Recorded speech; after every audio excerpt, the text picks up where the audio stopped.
What would you do if your billionaire husband slapped your pregnant sister at her own wedding?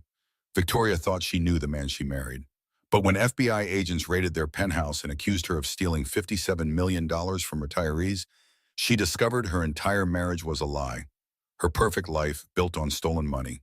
Her loving husband, a serial con artist who had destroyed 3 other women before her.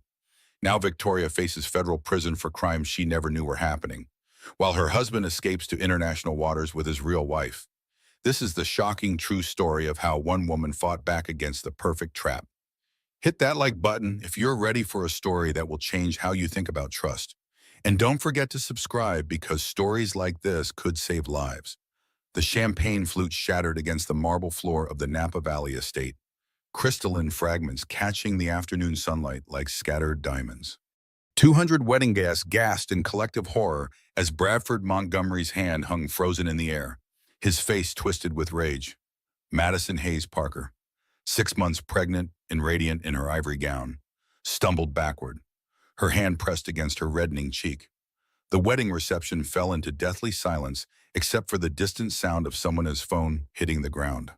Victoria Hayes Montgomery stood paralyzed, watching her billionaire husband strike her pregnant sister. The scene unfolded in slow motion, each second burning itself into her memory. Bradford's expensive Italian suit, Madison's shocked tears, the horrified faces of their family and friends, all frozen in a tableau of violence that would destroy everything. "How dare you?" Bradford snarled at Madison, his voice carrying across the reception terrace. "How dare you question my business practices at my own sister-in-law's wedding?" Victoria's mind reeled. Sister-in-law's wedding. This was Madison's wedding. Bradford's words made no sense, but the cold fury in his voice was terrifyingly familiar. She had seen glimpses of this rage before, carefully hidden behind closed doors, but never this public, never this violent. Father Jonathan Hayes, still wearing his ceremonial robes from performing the ceremony, pushed through the crowd of guests. His face was pale with shock and barely contained anger as he reached his younger sister Madison. "Step away from her," Jonathan commanded, his voice carrying the authority of both his religious calling and his previous career as a prosecutor. "Now!" Bradford's laugh was sharp and bitter. "The priest wants to play hero. How touching. Your whole family thinks they're so much better than everyone else." Victoria finally found her voice. "Bradford, what are you doing?" Madison didn't say anything wrong. She just asked about your business trip to the Caymans. The look Bradford turned on Victoria made her blood freeze. In 8 years of marriage, she had never seen such pure contempt in his eyes. It was as if he was seeing her clearly for the first time and finding her utterly worthless. "Shut up, Victoria," he said quietly, his voice more frightening than any shout. "You have no idea what you're talking about.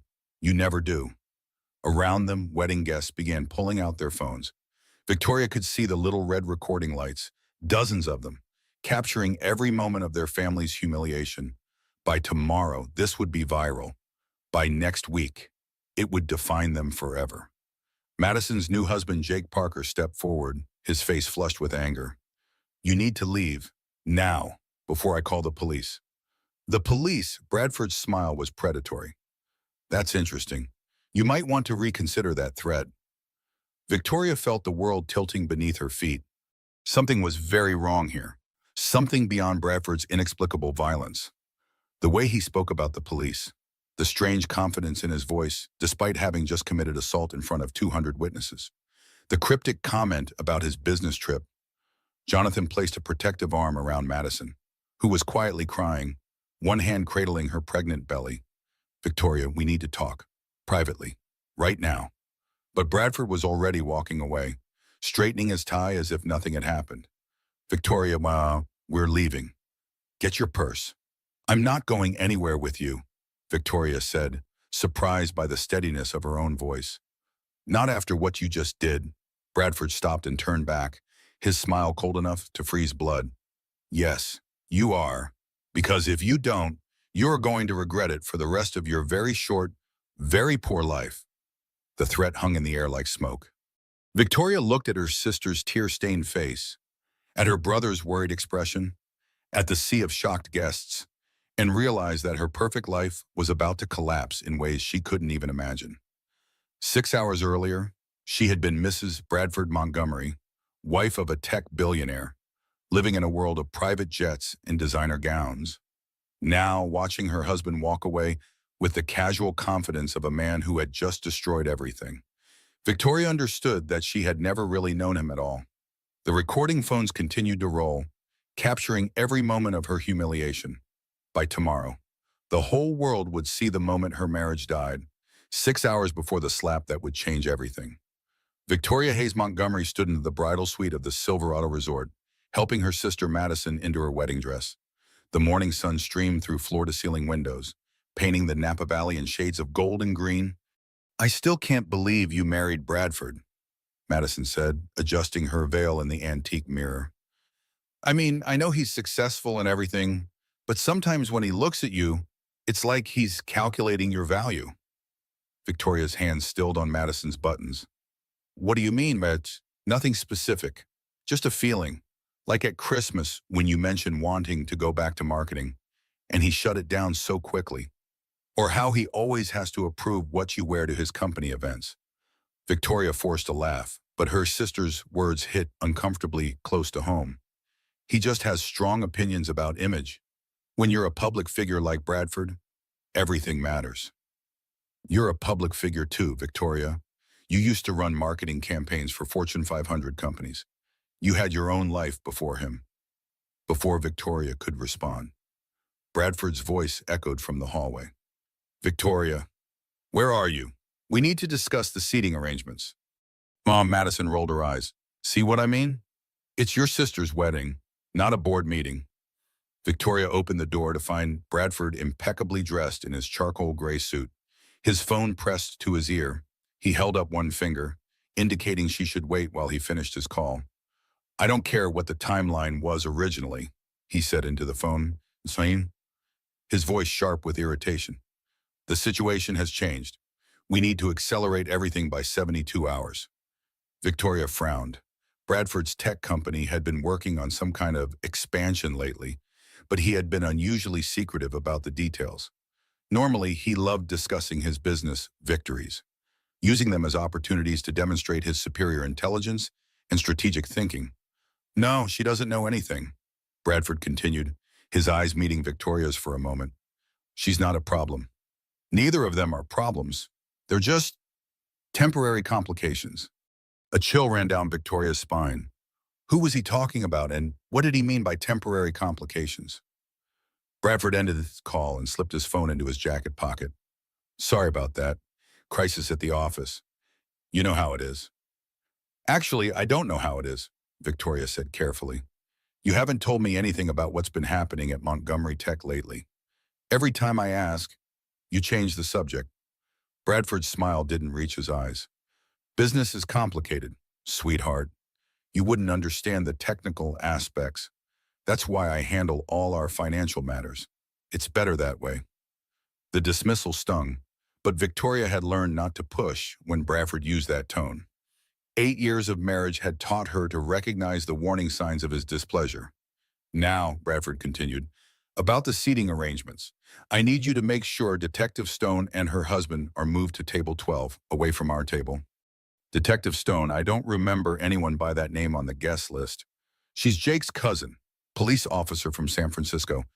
I'd prefer not to spend the evening discussing law enforcement with some small-town detective." Victoria nodded, though something about his explanation felt off. Bradford had never been shy about networking with powerful people, regardless of their profession. If anything, having a police detective at their table would normally appeal to his desire to cultivate influential connections. Her phone buzzed with a text message. The sender was listed as A. Collins, but Victoria didn't recognize the number. "Emergency at the office. Need you here ASAP. The SEC situation is escalating." Victoria stared at the message, confused. "Bradford, someone named Collins just texted me about an SEC situation. They seem to think I work at your company." Bradford's face went white, then quickly reddened with anger. He snatched the phone from her hands, his grip tight enough to hurt. "Wrong number," he said, deleting the message. "Just spam. You know how these scammers work. They send random texts hoping to get personal information." But Victoria had seen the flash of panic in his eyes before he masked it with irritation. A. Collins wasn't a scammer. They knew her name, knew about Bradford's company, and they were discussing the Securities and Exchange Commission. Bradford, what's going on? Why would someone be texting me about SEC issues? Nothing's going on, he snapped. Can we focus on your sister's wedding instead of imaginary business crises? From inside the bridal suite, Madison called out, Victoria, can you help me with this necklace? Victoria looked at her husband's tense face, at the phone he was still gripping like a weapon, and made a decision that would change everything. We'll talk about this later, she said quietly. No, Bradford replied, his voice carrying a finality that made her skin crawl. We won't. As Victoria returned to help her sister, she couldn't shake the feeling that she was standing on the edge of a cliff, and someone was about to push her over. Father Jonathan Hayes stood at the altar of St. Helena Catholic Church, watching his youngest sister Madison walk down the aisle toward her future husband. At 42, Jonathan had performed dozens of weddings, but this one felt different, special. Madison glowed with the kind of happiness that made everyone around her smile. But as his eyes swept over the congregation, Jonathan's gaze lingered on his middle sister Victoria, seated in the front row beside her husband Bradford Montgomery, even from the altar. Jonathan could see the tension in Victoria's shoulders, the way she held herself rigidly upright as if afraid to relax. Bradford sat beside her like a statue, his expression politely attentive but emotionally absent. Jonathan had never liked the man, though he kept his opinions to himself out of respect for Victoria's choices. But something about Bradford had always struck him as fundamentally wrong, like a perfectly painted facade hiding something rotten underneath. Dearly beloved, Jonathan began, his voice carrying easily through the packed church. We are gathered here today to witness the union of Madison Louise Hayes and Jacob Michael Parker in holy matrimony. As he spoke the familiar words, Jonathan's mind wandered to a conversation he'd had with Victoria 3 months earlier. She had called him late at night, crying, asking if it was normal for married couples to sleep in separate bedrooms. Bradford says he needs undisturbed sleep for his work, Victoria had explained through her tears. But Jonathan, we haven't been intimate in over a year. I feel like I'm living with a stranger who tolerates my presence. Jonathan had tried to counsel her, suggesting marriage therapy or a weekend retreat for couples. But Victoria had quickly backtracked, making excuses for Bradford's behavior and insisting that everything was fine. It wasn't fine. Jonathan could see it in the way Bradford controlled every aspect of Victoria's life, from her clothes to her social activities to her career aspirations. When Victoria had mentioned wanting to return to marketing, Bradford had dismissed the idea so completely that she never brought it up again. The rings, please, Jonathan said, bringing his attention back to the ceremony. Jake and Madison exchanged rings with the kind of genuine emotion that made Jonathan's heart swell. This was what marriage should look like. Partnership, mutual respect, joy that couldn't be contained. After the ceremony, as guests moved to the reception at the Silverado Resort, Jonathan found himself walking beside Detective Rachel Stone, Jake's cousin from San Francisco. Rachel was a sharp-eyed woman in her 30s who specialized in financial crimes. Beautiful ceremony, Father, Rachel said. Your sister looks radiant. Thank you. Both my sisters are remarkable women. I've heard about Victoria's husband, Bradford Montgomery, right? The tech mogul. Something in Rachel's tone made Jonathan pause. You know Bradford? Not personally, but his company's been on our radar for a few months. Financial irregularities, nothing concrete yet, but enough to keep us interested. Jonathan felt his stomach drop. What kind of irregularities? I probably shouldn't say, but Father, if your sister ever needs help, ever needs someone to talk to about her husband's business practices, she should call me. Rachel handed him her business card. Day or night, the reception was held on the resort's outdoor terrace, overlooking the valley. Jonathan mingled with guests, performed his social duties, but Rachel's words echoed in his mind. Financial irregularities. Bradford's company under investigation. During dinner, Jonathan watched Bradford carefully. The man was charming, telling amusing stories about Silicon Valley entrepreneurs and tech industry trends, but there was something performative about it, as if Bradford was playing a role rather than being himself. Victoria barely spoke during the meal. She smiled when appropriate, laughed at Bradford's stories, but Jonathan could see the strain around her eyes. His sister was unhappy, and Jonathan was beginning to suspect it went much deeper than marital problems. After the main course, Jonathan excused himself and walked to a quiet corner of the terrace to check his phone. He had 3 missed calls from an unknown number and a voicemail that made his blood run cold. Father Hayes, this is Amber Collins from the Securities and Exchange Commission. We need to speak with you about your brother-in-law, Bradford Montgomery, immediately. There's been a development in our investigation that directly affects your sister Victoria's safety. Please call me back as soon as you receive this message. Jonathan's hands shook as he dialed the number. Amber Collins answered on the first ring. Father Hayes, thank God you called. We've been trying to reach you for hours. What's going on? Is Victoria in danger? We have reason to believe that Bradford Montgomery has been embezzling money from his company's pension fund. We're talking about $50 million, Father, and we think he's planning to flee the country tonight. The words hit Jonathan like a physical blow. Tonight, but it's my sister's wedding. We think he's using the wedding as cover. All his family and friends are here, giving him the perfect alibi while his accomplice transfers the money offshore. Father, we need your help. Victoria could be charged as an accessory if we can't prove she was unaware of his crimes.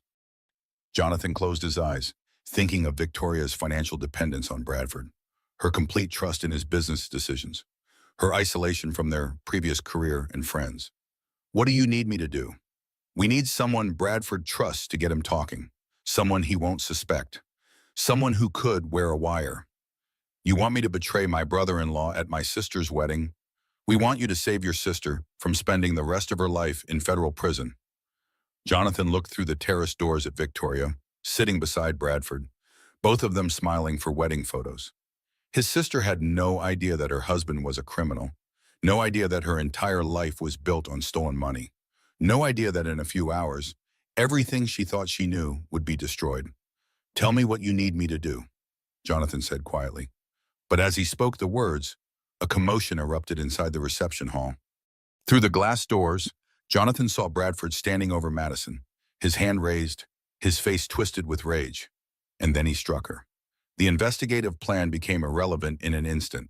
Bradford Montgomery had just revealed his true nature to 200 witnesses, and there was no hiding from the storm that was about to break. The aftermath of the slap felt surreal. Victoria stood frozen as wedding guests erupted into chaos around her. Some people were rushing toward Madison, others were backing away in shock, and at least 20 phones were recording every second of the disaster.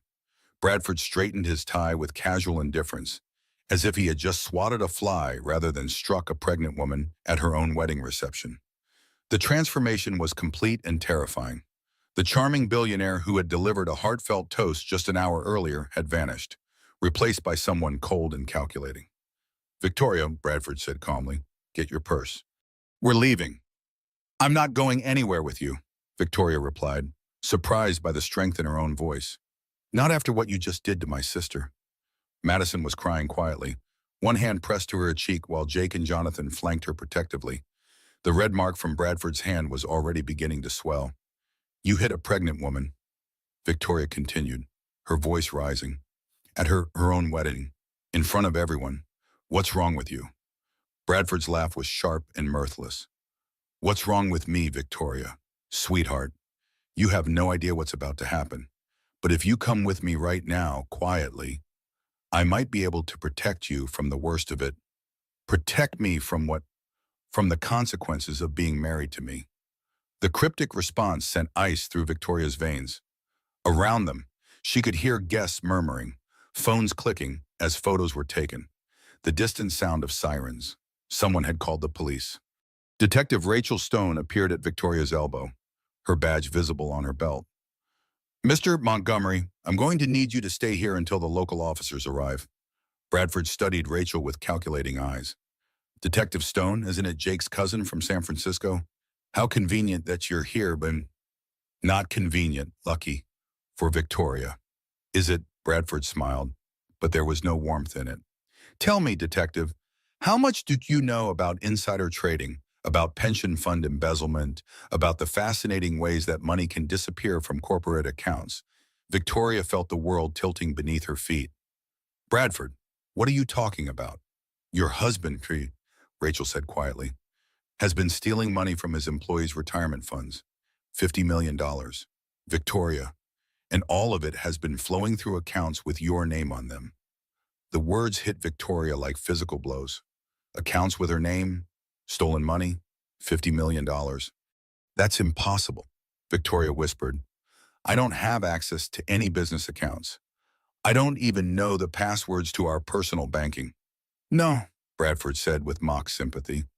But your social security number, your maiden name, your mother's maiden name, all the personal information that makes perfect identity verification for offshore accounts. Amazing what a trusting wife will provide when she thinks she's just updating insurance paperwork. Victoria stared at her husband in horror. Every document she had signed, every form she had filled out at his request, every time she had provided personal information for what he claimed were routine business purposes, he had been building a criminal enterprise using her identity as cover. The federal agents will be here within the hour, Rachel continued. Mr. Montgomery, I strongly suggest you cooperate with the investigation. Federal agents. Bradford checked his expensive watch. Actually, Detective, I think you'll find that I'm no longer your problem. He pulled out his phone and sent a quick text message. Within seconds, Victoria could hear the distant sound of helicopter rotors approaching. You see, Bradford said conversationally, I've been planning for this contingency for quite some time. Offshore accounts, new identities, transportation arrangements. The only variable was timing, and thanks to your sister's inconvenient wedding, I had to accelerate the schedule slightly. Jonathan stepped forward, his face pale with anger. You're talking about fleeing the country, about abandoning Victoria after framing her for your crimes. Framing is such an ugly word. Father, I prefer to think of it as ensuring adequate fall coverage for my exit strategy. Victoria felt her knees wobble. You're leaving me here to face federal charges for crimes I didn't commit. Victoria, darling, you signed the documents. Your name is on the accounts. Your social security number authorizes the transfers. From a legal standpoint, you're as guilty as I am. The helicopter was getting closer, its rotors creating a downdraft that sent wedding decorations flying across the terrace. Through the chaos, Victoria saw a blonde woman in an expensive black dress walking purposefully toward them. Amber Collins, the woman said, extending her hand to Bradford. Everything's ready for departure. Victoria recognized the name from the mysterious text message she had received that morning. A. Collins. Emergency at the office. The SEC situation. You're not with the SEC, Victoria said, pieces falling into place. You work for Bradford?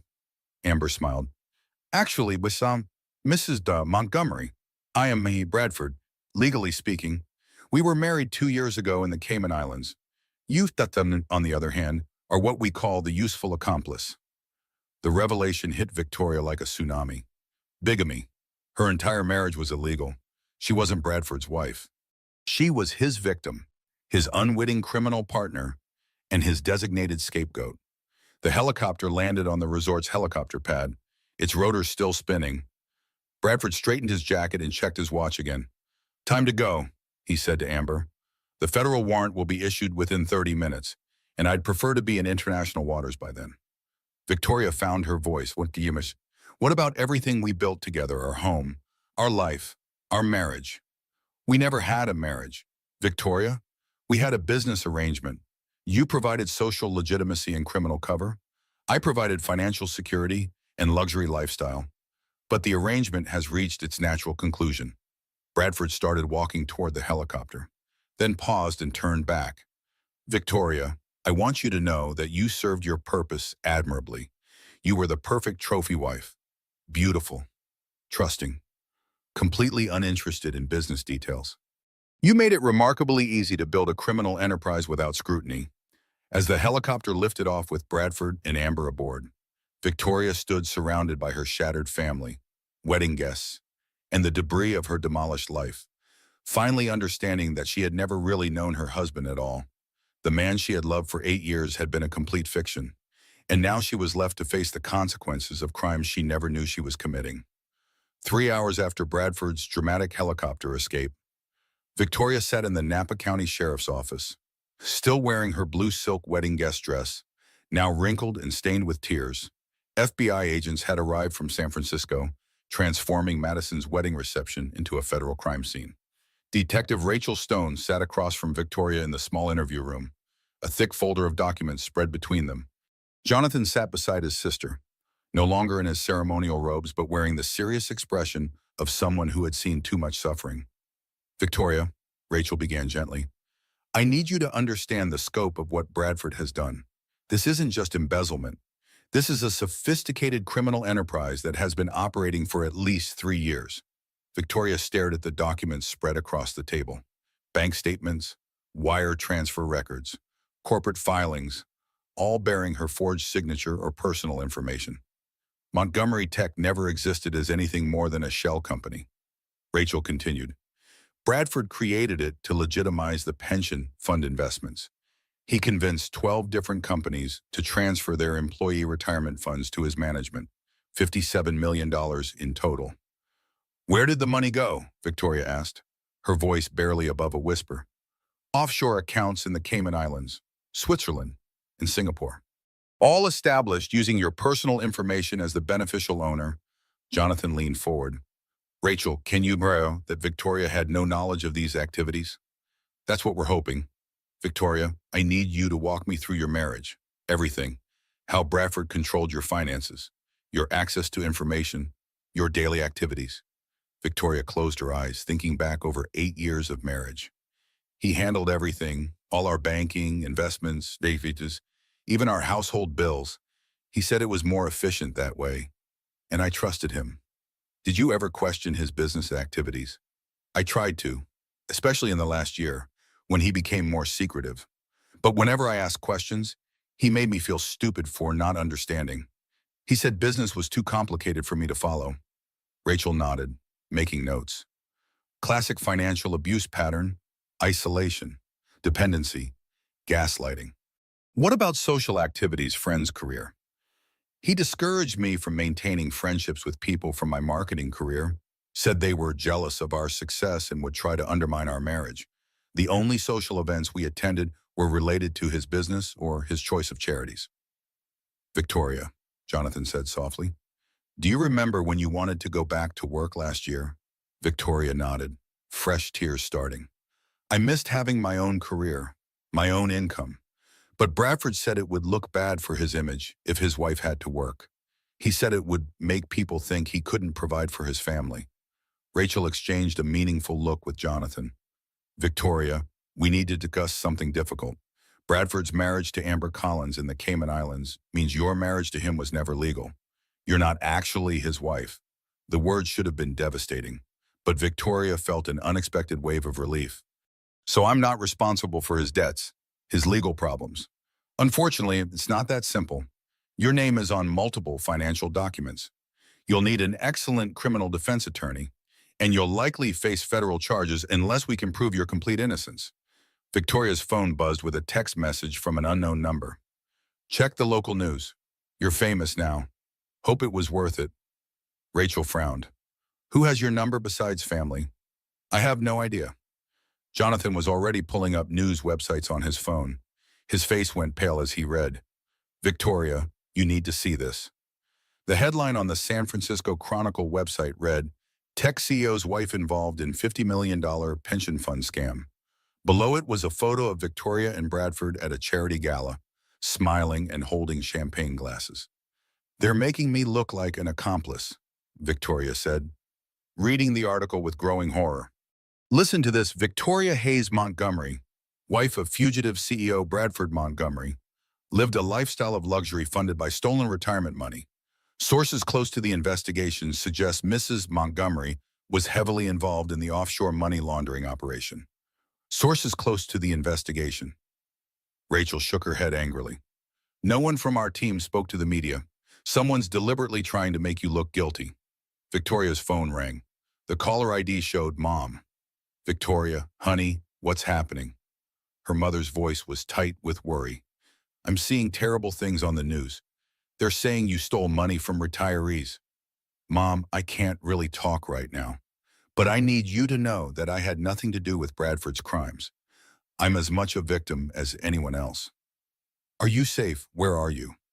Victoria looked around the sheriff's office, at the FBI agents walking past the interview room, at the federal warrant paperwork on the table. I'm safe for now. Jonathan's with me. After hanging up, Victoria turned to Rachel. What happens next? We build a case proving your innocence. We trace every transaction, every signature, every decision that Bradford made without your knowledge or consent. But Victoria, I need you to be prepared for this to get much worse before it gets better. Worse how, yo? Bradford's helicopter landed on a private yacht 12 miles offshore, international waters. By now, he and Amber are probably halfway into a non-extradition country, which means you're the only person left to face federal prosecution for his crimes. Victoria felt the walls of the small room closing in around her.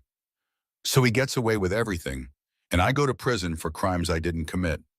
Not if I can help it, Rachel said firmly. But Victoria, I need you to tell me everything.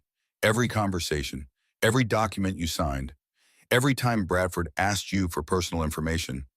We're going to prove that you were a victim of sophisticated financial fraud, not a willing participant. Jonathan took Victoria's hand. We'll get through this together. I promise. But as Victoria looked at the mountain of evidence bearing her forged signatures, as she read news articles portraying her as a criminal mastermind, as she contemplated the possibility of spending decades in federal prison for crimes she never knew were being committed, she wondered if promises would be enough to save her from the trap Bradford had so carefully constructed. Her perfect life had been revealed as an elaborate lie, and now she was fighting for her freedom against evidence that had been manufactured by the man she had trusted most in the world. Victoria's freedom lasted exactly 16 hours after Bradford's escape. At 6 a.m., FBI agents arrived at the Hayes family home where she had spent the night after the wedding disaster. The arrest warrant charged her with conspiracy to commit wire fraud, money laundering, and racketeering. Victoria Hayes Montgomery, Agent Patricia Walsh announced, "You're under arrest for federal financial crimes. You have the right to remain silent." Victoria barely heard the Miranda warning of the roaring in her ears. This couldn't be happening. This couldn't be real. But the handcuffs were cold and hard around her wrists, and the neighbors' shocked faces peering from their windows made the nightmare undeniably real. The federal courthouse in San Francisco felt like a different planet. Victoria, now wearing an orange jumpsuit instead of designer clothes, sat beside her court-appointed attorney in a sterile room that smelled of fear and desperation. "The evidence against you is substantial," Attorney David Cooper admitted, spreading documents across the metal table.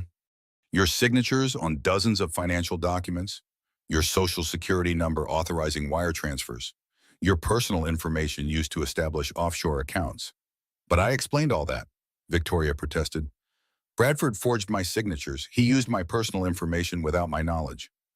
Proving forgery is extremely difficult, especially when the documents were created over several years.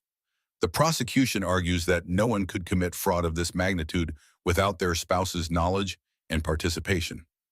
Victoria's stomach twisted with fear. What about Bradford's bigamous marriage to Amber Collins? Doesn't that prove I was deceived? It proves Bradford was committing bigamy, but it doesn't prove you were unaware of the financial crimes. The prosecution's theory is that you discovered the illegal marriage and demanded a larger share of the stolen money to keep quiet. The accusation was so absurd that Victoria almost laughed. Almost. But nothing about her situation was funny anymore. "Mr. Cooper, what's the worst-case scenario?" "Federal prison, 20 to 30 years, complete forfeiture of all assets." "Victoria, I need you to understand that the government has built an extremely strong case against you." That afternoon, Victoria's bail hearing became a media circus. News vans lined the street outside the courthouse, reporters shouting questions as she was led inside. "Mrs. Montgomery, did you know your husband was stealing pension money?" "Victoria, what do you say to the retirees who lost their savings? Is it true you're planning to flee the country like your husband?"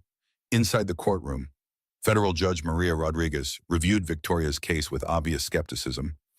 "Mrs. Montgomery, the government has presented compelling evidence that you were an active participant in a sophisticated financial fraud scheme." "Your Honor," Attorney Cooper replied, "my client was a victim of financial abuse and manipulation. She had no knowledge of her husband's criminal activities."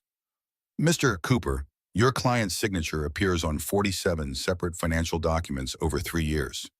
Are you suggesting she signed all of these unknowingly? Victoria wanted to scream that yes, that's exactly what happened. That Bradford had presented each document as routine paperwork for insurance, taxes, or investment management. That she had trusted her husband completely and never questioned his explanations. But she could see the doubt in Judge Rodriguez's eyes, the same doubt she had been seeing everywhere since her arrest. Bail is set at $2 million, the judge announced. The defendant will surrender her passport and remain under house arrest with electronic monitoring. $2 million. Victoria had no access to any money. Bradford had controlled all their accounts, and everything was now frozen by federal authorities. That evening, Victoria sat in her cell at the San Francisco County Jail, wearing the orange jumpsuit that had become her new uniform. Her cellmate was a woman named Carmen, convicted of check fraud, who listened with surprising compassion as Victoria explained her situation. "Honey, Nain," Carmen said, "you got played by a master. My ex did something similar, but smaller scale. These men, they're like artists. They paint a picture so beautiful you never see the ugliness underneath. How do I prove I'm innocent when all the evidence says I'm guilty? You find the crack in their perfect plan. There's always a crack. These narcissist types, they can't help showing off their cleverness to someone." Victoria thought about Bradford's final words at the wedding reception, his casual revelation about using her identity, his obvious pleasure in explaining how completely he had deceived her. He did show off, Victoria realized. At the wedding, in front of everyone, he explained exactly how he had used me. Were people recording? Everyone was recording. There must be dozens of videos of that conversation. Carmen smiled. Then you've got your crack. Honey, nobody confesses to framing someone unless they're telling the truth about the framing. The next morning brought more devastating news. Victoria's photo was on the front page of every major newspaper in the country. The headlines were brutal. The trophy wife's $50 million secret, living high on stolen retirement money, from Silicon Valley princess to federal fugitive. Jonathan arrived for visiting hours looking exhausted and worried. "Victoria, I have news. Some good, some terrible. Give me the terrible first." Madison lost the baby. The stress from the wedding incident, combined with the media circus, caused a miscarriage. She's in the hospital. Victoria felt her heart shatter completely. Madison's pregnancy had been a source of joy for their entire family, and now that joy was gone because of Bradford's violence and Victoria's unwitting involvement in his crimes. What's the good news? Rachel Stone has been investigating Bradford's background, his real background. Victoria, Bradford Montgomery isn't his real name. Victoria stared at her brother through the scratched plexiglass that separated them. What do you mean his real name is Brian Matthews? He's done this before. Twice? Different states, different victims, same pattern, marriage, financial fraud, escape, leaving the wife to face criminal charges. There are other women like me, 2 that we know of. Both served time in federal prison for crimes their husband committed. Both maintained their innocence. But the evidence against them was overwhelming. Just like the evidence against me. Exactly like the evidence against you. Victoria, Bradford is a professional con artist who specializes in financial fraud using intimate partner manipulation. You're not his first victim. You're his third. Victoria closed her eyes, processing this information. 3 women, 3 marriages, 3 elaborate criminal schemes, 3 lives destroyed while Bradford escaped with stolen money and new identities. Can this help my case? Rachel thinks so.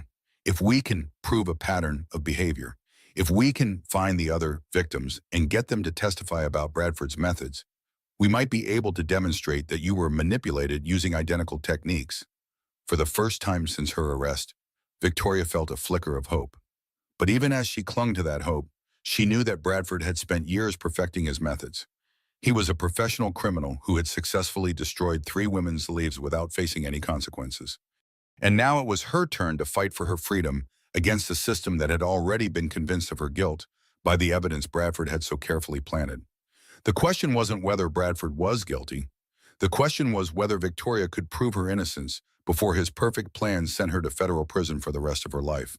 Victoria's salvation came from an unexpected source, A Facebook message from a woman named Jennifer Walsh, sent to Jonathan's church account 3 days after Victoria's arrest. Father Hayes, I read about your sister's situation in the news. I believe I was married to the same man who destroyed her life.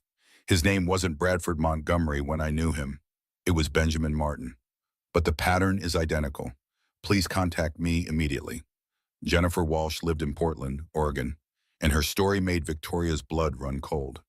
5 years earlier, she had been married to a charming tech entrepreneur named Benjamin Martin, who had swept her off her feet with his wealth and confidence. He told me he was developing revolutionary software for financial management. Jennifer explained during a video call with Victoria, Jonathan, and Rachel Stone. He convinced me to let him manage all our finances because his investment strategies were so sophisticated. Victoria felt like she was looking into a mirror.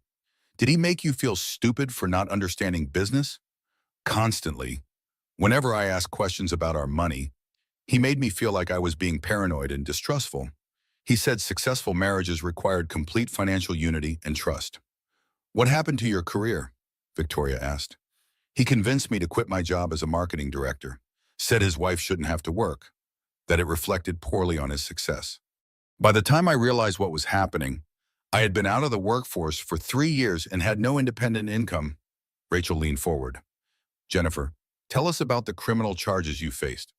Jennifer's expression darkened. Benjamin had been embezzling money from his business partner's investment accounts, $14 million. When the FBI arrested him, they arrested me too. My name was on all the offshore accounts. My signatures were on all the transfer documents. But you didn't know about the crimes. I had no idea. Just like Victoria, I thought I was signing routine paperwork for taxes and insurance. But Benjamin had trained me over years of marriage to sign whatever he put in front of me without reading it carefully. Victoria felt sick. Did you go to prison? 2 years in federal prison. Benjamin fled the country before his trial. I served time for crimes I didn't commit. Lost our house, lost my savings, lost my reputation. When I got out, I had nothing. Jonathan shook his head in disgust. How many times has he done this? Rachel consulted her notes. We've identified 3 previous victims, Jennifer in Portland, Caroline Stevens in Chicago, and Michelle Torres in Miami. Same pattern every time: whirlwind romance. Quick marriage, financial control, embezzlement using the wife's identity, dramatic escape, leaving the wife to face federal prosecution. What happened to the other women? Victoria asked. Carolyn served 3 years. Michelle served 4 years. All 3 women maintained their innocence, but the evidence against them was overwhelming. Victoria felt the weight of history pressing down on her. So Bradford, or Benjamin, or whatever his real name is, he's destroyed 4 women's lives and never faced any consequences. Not yet, Rachel said grimly. But we're going to change that. Jennifer's testimony became the cornerstone of Victoria's defense strategy. For the first time, they could prove a clear pattern of behavior that demonstrated Victoria was a victim rather than an accomplice.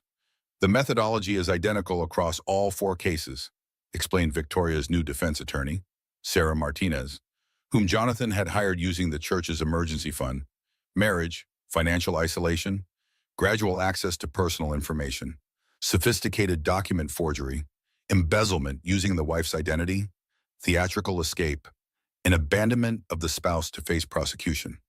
But the prosecution wasn't backing down. Mrs. Montgomery's case has unique elements that distinguish it from these other alleged victims. District Attorney James Peterson argued during a preliminary hearing. The scope of the fraud is much larger, the sophistication more advanced, and the duration longer. No one could participate in a $57 million embezzlement scheme for 3 years without knowledge and consent.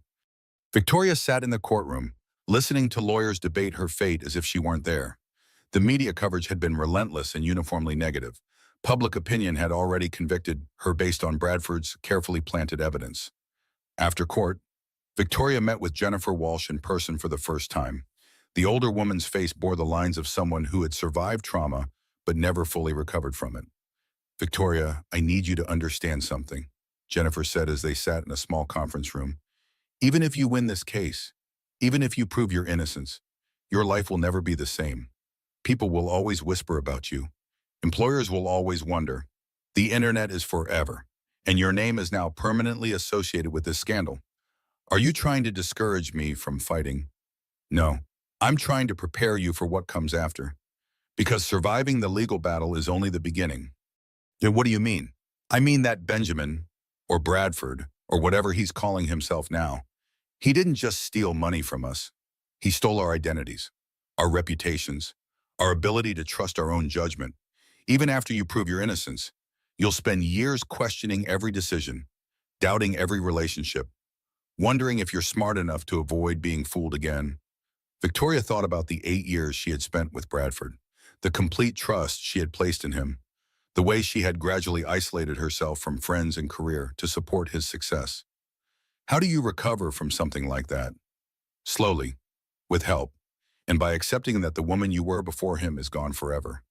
The question is who you choose to become after. That evening, Rachel Stone called with news that changed everything. Victoria, we found him. Bradford, Benjamin, whatever his real name is. He's been arrested in the Cayman Islands on an unrelated money laundering charge. The local authorities are holding him pending extradition requests. Victoria felt her heart racing. Does this help my case? More than help. If we can get him extradited to face charges here, if we can force him to testify about his methods, we can prove your innocence definitively. But will he testify? Won't he just claim I was a willing participant? Rachel's smile was predatory. That's where it gets interesting. Bradford made a mistake, a big one, when he confessed to framing you at the wedding reception. When he explained his methods in front of 200 witnesses, he committed a new federal crime, obstruction of justice. I don't understand. By deliberately framing you for crimes you didn't commit, by planning evidence to make you appear guilty, Bradford committed federal obstruction of justice. And here's the beautiful part. We have dozens of videos of him confessing to it. For the first time since her arrest, Victoria allowed herself to hope. Bradford's narcissistic need to demonstrate his superiority, his compulsion to explain his cleverness to his victims, might finally be the crack in his perfect plan that would set her free. But even as hope flickered to life, Victoria knew that Jennifer Walsh was right. Win or lose, the woman she had been before Bradford was gone forever. The question now was whether she could become someone stronger, someone who could help other women avoid the trap she had fallen into. The legal battle was far from over, but for the first time, Victoria felt like she might survive it. Victoria's opportunity for justice came sooner than anyone expected. Bradford Montgomery, whose real name was revealed to be Brian Michael Stevens, was extradited from the Cayman Islands after 6 weeks in custody. The charges against him included wire fraud, money laundering, bigamy, and the newly added charge of obstruction of justice based on his wedding reception confession. Victoria's bail had been reduced to $500,000 after Jennifer Walsh's testimony established the pattern of victim manipulation. Jonathan had mortgaged the church property to secure her release, and Victoria was now under house arrest at his modest apartment, wearing an ankle monitor that tracked her every movement. The confrontation happened in the federal courthouse's secure conference room, where District Attorney James Peterson had arranged a plea negotiation session. Victoria's attorney, Sarah Martinez, had insisted that Victoria be present to hear any admission of guilt from Bradford directly. Bradford entered the room in shackles and an orange jumpsuit, his previously perfect appearance now disheveled and tired. 6 weeks in federal custody had stripped away the polished veneer, revealing the hollow-eyed manipulator underneath. Victoria, he said with a smile that didn't reach his eyes. You look well. House arrest suits you better than I expected. Hello, Brian, Victoria replied, using his real name deliberately. Or do you prefer Bradford? It's hard to keep track of your identities. Bradford's smile faltered slightly. I see you've been talking to my former associates. You mean your former victims, Jennifer Walsh, Caroline Stevens, Michelle Torres, 3 women whose lives you destroyed before you got to me. Destroyed is such a dramatic word. I prefer to think of it as redistributed responsibility. District Attorney Peterson spread documents across the conference table. Mr. Stevens, let's discuss your plea options. The government is prepared to offer 15 years in federal prison in exchange for full cooperation and testimony regarding Mrs. Montgomery's innocence. Bradford studied the documents with calculating eyes. 15 years. That seems excessive for what amounts to creative accounting and relationship complications. Creative accounting, Victoria's voice rose with anger. You stole $57 million from people's retirement funds. You ruined hundreds of families. I provided those people with investment opportunities they never could have accessed otherwise. The fact that the returns didn't materialize as expected is simply market volatility. Sarah Martinez leaned forward. Mr. Stevens, we have video evidence of you confessing to framing Mrs. Montgomery for crimes she didn't commit. That's obstruction of justice, which carries an additional 10 years. Ah, yes, the wedding reception speech. I may have been somewhat theatrical in my remarks. You detailed exactly how you used Victoria's identity to establish offshore accounts without her knowledge. Peterson continued. You described your methodology for forging her signatures and manipulating her into providing personal information for criminal purposes. Bradford was quiet for a long moment, studying Victoria's face. You know, Victoria, I almost feel sorry for you. 8 years of marriage, and you never once suspected what I was really doing. Because I trusted you, because I loved you, because I believed marriage meant partnership and honesty. Those are lovely ideals. Very naive, but lovely. Victoria felt 8 years of suppressed anger finally breaking free. You destroyed my sister's wedding. You caused her to lose her baby. You stole money from retirees who trusted you with their life savings. You framed me for crimes I didn't commit, and you feel sorry for me. I feel sorry for anyone who goes through life believing in fairy tales about love and trust and happily ever after. Is that why you did it? Because you don't believe in love? Bradford's laugh was sharp and bitter. Love is a chemical reaction that humans mistake for something meaningful. I studied it, Victoria. I learned to replicate the signals that trigger it, the right words, the right gestures, the right level of attention and neglect. It's remarkably easy to manipulate once you understand the psychology. So everything between us was a fake. Everything between us was strategic. You provided social legitimacy, financial cover, and emotional labor that made my business operations more effective. In return, I provided you with financial security and social status. It was a mutually beneficial arrangement until external factors required termination. Victoria stared at the man she had shared a bed with for 8 years, the man she had trusted with her entire life, and realized she was looking at someone completely devoid of human empathy. Mr. Stevens, Peterson said, the government's offer stands 15 years with possibility of parole in 12, in exchange for full cooperation and testimony clearing Mrs. Montgomery of all charges. Bradford considered the offer for several minutes. What happens if I don't cooperate? 25 to 30 years, no possibility of parole, and Mrs. Montgomery's trial proceeds with the current evidence, which strongly suggests her guilt. Victoria felt her stomach drop. Even now, even with Jennifer Walsh's testimony and the wedding reception videos, her fate still depended on Bradford's cooperation. You want me to admit that Victoria was innocent, Bradford said slowly, that she had no knowledge of my business activities. We want you to tell the truth about how you manipulated her into unknowingly facilitating your crimes. Bradford looked directly at Victoria, his expression unreadable. The truth is that Victoria was the perfect mark. Intelligent enough to be useful, trusting enough to be manipulated, and isolated enough to be controlled.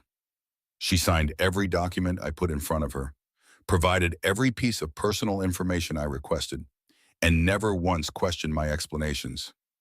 Because she loved you and trusted you, Sarah Martinez interjected. Because she was naive and dependent, but Bradford paused, seeming to savor the moment. She was completely unaware of the criminal nature of my activities. Victoria genuinely believed she was signing routine financial paperwork for legitimate business purposes.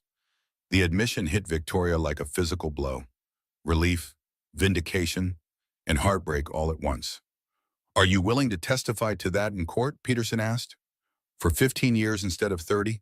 Yes, I'll testify that Victoria was an unwitting accomplice rather than a criminal partner. As Bradford was led away in shackles, he turned back to Victoria one final time. Victoria, I want you to know that you served your purpose admirably. You were everything I needed you to be. And you? Victoria replied, finding strength she didn't know she possessed. We're everything I needed you to be too. You showed me exactly who I don't want to become. The legal victory was complete. But as Victoria walked out of the courthouse, a free woman, she knew that rebuilding her life from the ruins of Bradford's deception would be the hardest challenge she had ever faced. 6 months after Bradford's confession cleared her of all criminal charges, Victoria stood in the small apartment she had rented in Oakland, staring at a letter from the Victim Compensation Fund. After legal fees and court costs, she would receive approximately $400,000 from the recovered assets, enough to start over, but a fraction of the life she had lost. The media attention had been overwhelming. Trophy Wife Vindicated read the headlines, but Victoria knew that public perception moved slowly. Online, she was still associated with the scandal. Potential employers still Googled her name and found stories about embezzlement and federal charges.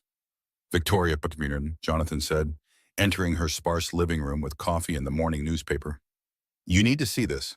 The headline read, "Former Montgomery Tech Wife Starts Foundation for Financial Abuse Victims." Below it was a photo of Victoria at the press conference she had held the previous week, announcing the Hayes Foundation for Financial Independence. I still can't believe you're using your real name for everything, Jonathan continued. Most people in your situation would change their identity, move somewhere new. I thought about it, Victoria admitted. But running away would mean Bradford won. He destroyed 4 women's lives by making us ashamed of being victims. I'm not going to hide anymore. The foundation had been Victoria's idea, inspired by her conversations with Jennifer Walsh, Caroline Stevens, and Michelle Torres. All 3 of Bradford's previous victims had agreed to serve on the board of directors, creating an organization dedicated to helping women escape financially abusive relationships. The phones haven't stopped ringing since the press conference, Victoria said, checking the voicemail on her new business line. 47 women have called in the past week. 47 women who recognize their own situations in our stories. Victoria's phone buzzed with a text from Madison, who was slowly recovering from her miscarriage and the trauma of her wedding day. Saw the news story. So proud of you. Can you have lunch tomorrow? The relationship with her sister had been strained since the wedding disaster. Madison blamed herself for asking about Bradford's business trips, convinced that her innocent question had triggered the violence that cost her the baby. Victoria blamed herself for bringing a dangerous man into their family. Both women were working through guilt that belonged entirely to Bradford. How's the job search going? Jonathan asked. Victoria sighed. Difficult. Turns out former trophy wife cleared of federal fraud charges isn't a resume enhancement. But I have an interview next week with a domestic violence nonprofit. They specifically want someone who understands financial abuse from personal experience. The work paid a fraction of what Victoria had earned in her previous marketing career, but it offered something more valuable: purpose. For 8 years, her life had revolved around Bradford's needs, Bradford's career, Bradford's social obligations. Now, for the first time since college, she was making decisions based entirely on her own values and goals. Victoria, Jonathan said carefully, there's something else. Detective Stone called this morning. Bradford's sentencing hearing is next month. They want to know if you plan to give a victim impact statement. Victoria had been dreading this moment. Facing Bradford in court during his plea negotiation had been necessary for her legal vindication, but traumatic in ways she was still processing. The idea of standing before him again, of articulating the damage he had done, felt overwhelming. I don't know if I can do it. You don't have to. But Victoria, you might be the only person who can speak for all his victims. Jennifer, Caroline, and Michelle all said they would follow your lead. That afternoon, Victoria met with Dr. Amanda Foster, the therapist who specialized in recovering from narcissistic abuse. Dr. Foster's office was warm and comfortable, filled with plants and soft lighting that helped Victoria feel safe enough to explore the psychological damage of her marriage. How are you feeling about the sentencing hearing? Dr. Foster asked. Terrified, angry, confused. I want Bradford to face consequences for what he did, but I also want to never see him again. Those feelings aren't contradictory. You can want justice while also wanting distance from your abuser. Is that what he was, an abuser? He never hit me, never screamed at me, never threatened me physically. Victoria, we've talked about this. Abuse doesn't require physical violence. Bradford systematically isolated you from your career, your financial independence, and your ability to make informed decisions about your own life. He manipulated your emotions, controlled your access to information, and used your trust to commit crimes in your name. I keep wondering how I could have been so blind, how I could have lived with someone for 8 years and never seen who he really was. Because he was extremely skilled at deception, Bradford wasn't just a con artist. He was a professional manipulator who had perfected his techniques on multiple victims. You weren't naive or stupid. You were targeted by someone who specialized in exploiting trust and love. Victoria thought about the other women Bradford had victimized.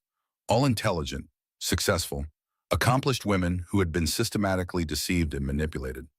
Dr. Foster, do you think I should give the victim impact statement? I think you should ask yourself what would serve your healing process, not what's best for the legal system, not what other people expect, but what would help you move forward. That evening, Victoria called Jennifer Walsh, who had become something like a big sister in shared trauma. Jennifer, are you planning to attend Bradford's sentencing hearing? I've been going back and forth.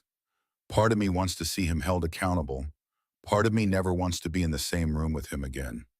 If I give a victim impact statement, would you consider giving one too? Victoria, are you sure you're ready for that? Victoria thought about the 47 women who had called the foundation in 1 week, the hundreds of women who were currently living in situations similar to what she had experienced, the future victims Bradford might target if he ever gained freedom again. I'm not ready, but I think I need to do it anyway. Then yes, if you're brave enough to speak truth to that monster, I'll stand beside you. Victoria spent the next 2 weeks writing her victim impact statement, working with Dr. Foster to find words that accurately described the psychological and financial devastation Bradford had caused without giving him the satisfaction of seeing her completely broken. The statement was 3 pages long and ended with a paragraph that had taken Victoria days to write. Bradford Stevens didn't just steal money from retirement accounts. He stole years of our lives, our ability to trust our own judgment, and our faith in human goodness. But he didn't steal our strength, our resilience, or our determination to help other women avoid his traps. We are survivors, not victims, and we will ensure that his crimes serve as a warning to protect future targets of financial predators. As Victoria prepared to face her abuser one final time, she realized that the terrified woman who had been arrested 6 months ago was gone forever. In her place stood someone harder, wiser, and infinitely more determined to use her experience to help others. Bradford had tried to destroy her. Instead, he had forged her into someone strong enough to fight back. The federal courthouse was packed for Bradford Stevens' sentencing hearing. Victoria sat in the front row between Jonathan and Jennifer Walsh, wearing a simple black suit that she had chosen for its professional appearance rather than its designer label. The days of dressing to impress were behind her. Bradford entered the courtroom in shackles, his orange jumpsuit a stark contrast to the expensive suits he had worn during their marriage. 6 months in federal custody had aged him visibly, but his eyes still held the calculating coldness that Victoria now recognized as his true nature. Judge Maria Rodriguez reviewed the case files before addressing the court. Mr. Stevens, you have pleaded guilty to wire fraud, money laundering, conspiracy, obstruction of justice, and bigamy. These crimes affected hundreds of victims and destroyed multiple lives. Before I pronounce sentence, the court will hear victim impact statements. Victoria's hands trembled as she approached the podium, but her voice was steady as she began to read. Your Honor, my name is Victoria Hayes. For 8 years, I was married to the defendant, though I now know that marriage was fraudulent and that Bradford Stevens is not even his real name. She looked directly at Bradford as she spoke, refusing to let him intimidate her. Bradford didn't just steal $57 million from retirement accounts. He stole my identity, my reputation, and my ability to trust my own judgment. He isolated me from my career, my friends, and my financial independence, then used my isolation to manipulate me into unwittingly facilitating his crimes. Victoria described the systematic psychological manipulation, the way Bradford had gradually gained access to her personal information, the forged signatures that made her appear complicit in crimes she never knew were happening. But perhaps most damaging of all, Bradford stole my sense of reality. For months after his arrest, I questioned every memory, every conversation, every moment of our relationship. He made me doubt my own sanity by convincing me that love and trust were weaknesses to be exploited. Jennifer Walsh spoke next, her voice strong despite the tears streaming down her face. I served 2 years in federal prison for crimes Bradford committed using my identity. I lost my house, my savings, and my reputation. When I was released, I had to rebuild my entire life from nothing. Carolyn Stevens and Michelle Torres had flown in from Chicago and Miami to give their statements via video link. Their stories were heartbreakingly similar whirlwind romances: financial control, embezzlement, abandonment, and federal prosecution for crimes they didn't commit. After all 4 victim statements, District Attorney James Peterson addressed the court. Your Honor, Bradford Stevens is not just a white-collar criminal. He is a serial predator who specializes in financial and psychological abuse of intimate partners. His crimes represent a sophisticated pattern of behavior that has destroyed multiple lives across multiple states. Bradford's defense attorney made a brief argument for leniency based on his cooperation, but Judge Rodriguez's expression remained stern throughout. Mr. Stevens, the judge said, do you have anything to say before I pronounce sentence? Bradford stood slowly, his shackles clanking in the silent courtroom. Victoria braced herself for another display of manipulation or false remorse. Your Honor, I want to acknowledge that my actions caused significant harm to the women who trusted me. Victoria Hayes, Jennifer Walsh, Caroline Stevens, and Michelle Torres all deserve better than the deception I practiced against them. Victoria was stunned. It was the closest thing to a genuine apology she had ever heard from Bradford. However, he continued, and Victoria's brief hope evaporated. I want the court to understand that my actions were driven by a desire to succeed in a competitive business environment. I never intended for anyone to be harmed by my financial strategies. Even in his moment of sentencing, Bradford couldn't admit to the deliberate cruelty of his actions. He was still reframing himself as a misunderstood businessman rather than a serial predator. Judge Rodriguez's voice was ice cold as she pronounced sentence. Mr. Stevens, you are sentenced to 25 years in federal prison without possibility of parole. You will also pay restitution in the amount of $57 million to your victims. 25 years. Victoria felt a wave of relief so powerful it made her dizzy. Bradford would be 70 years old when he was released, too old to start another career as a romantic con artist. As Bradford was led away in shackles, he turned to look at Victoria one final time.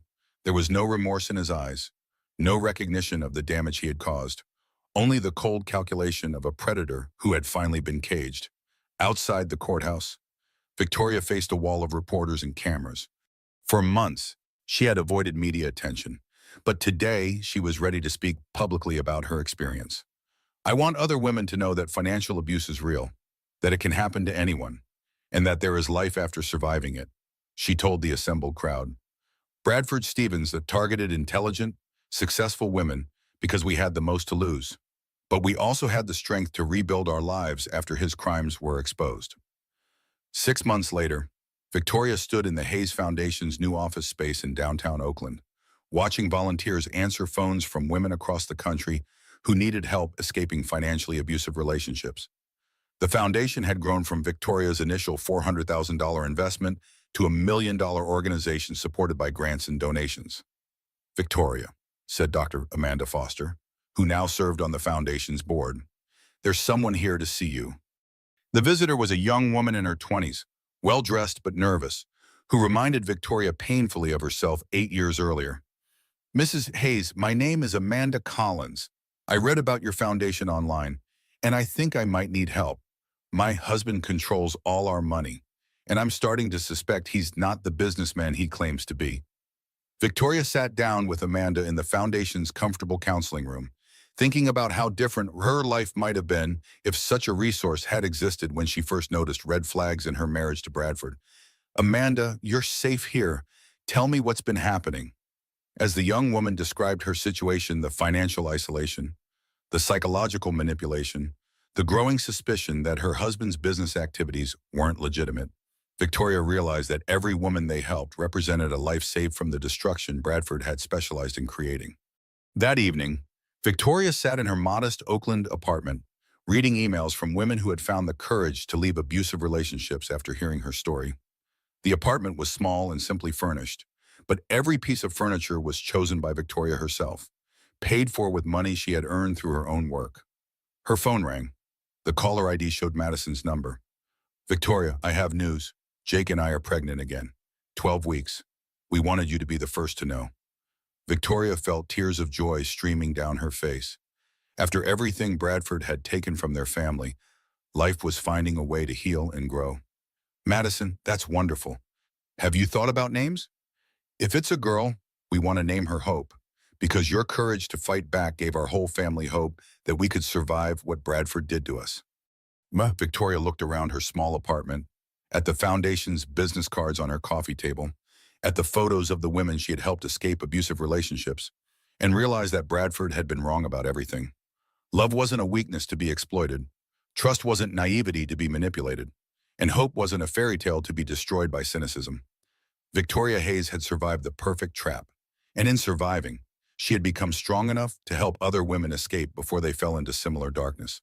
Bradford Stevens would spend the next 25 years in federal prison, but Victoria would spend the rest of her life free, helping other women claim the freedom he had tried to steal from her. The woman who had once been afraid to question her husband's business activities was now fearlessly exposing financial predators and saving lives. It was the perfect revenge, living well, helping others, and proving that even the most sophisticated manipulation could be overcome by courage, community, and the refusal to let evil triumph. Victoria's real life had finally begun.